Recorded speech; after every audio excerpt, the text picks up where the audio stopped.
CBSE পৰীক্ষাত উজলিল মুৰাজাৰৰ সন্তান মুৰাজাৰলৈ গৌৰৱ কঢ়িয়াই আনিলে ৰেহান হুছেইনে ৰেহানক লৈ গৌৰৱ অনুভৱ কৰিছে পীৰবজাৰবাসীয়ে 76% পাই সুনাম কঢ়িয়াই আনিলে CBSE পৰীক্ষাত ৰেহান হুছেইনে ডবকা এনআৰআই স্কুলৰ পৰা ভাল এটা ফলাফল লৈ স্কুলৰ লগতে অঞ্চলৰ সুনাম কঢ়িয়াই আনিলে ৰেহান হুছেইনে আজি পীৰবজাৰ তাবালিল মাসাকিন ফাউণ্ডেশ্যন নামৰ বেচৰকাৰী সংস্থাটোৰ ফালৰ পৰা সম্বৰ্ধনা জনোৱা হয় ৰেহানক ৰেহান হুছেইনক লৈ গৌৰৱ অনুভৱ কৰিছে পীৰবজাৰবাসীয়ে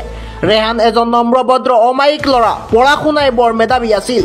আজি ৰেহান হুছেইনক লৈ অঞ্চলৰ ৰাইজে গৌৰৱ অনুভৱ কৰিছে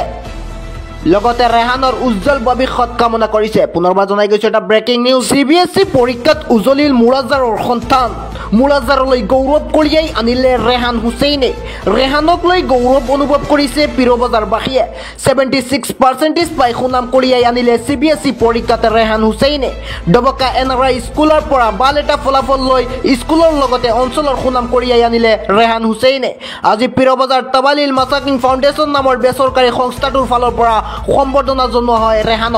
ৰেহান হুছেইনক লৈ গৌৰৱ অনুভৱ কৰিছে পীৰবজাৰবাসীয়ে ৰেহান এজন নম্ৰভদ্ৰ অমায়িক ল'ৰা পঢ়া শুনাই বৰ মেধাৱী আছিল আজি ৰেহান হুছেইনক লৈ অঞ্চলৰ ৰাইজে গৌৰৱ অনুভৱ কৰিছে লগতে ৰেহান হুছেইনৰ উজ্জ্বল ভৱিষ্যত কামনা কৰিছে।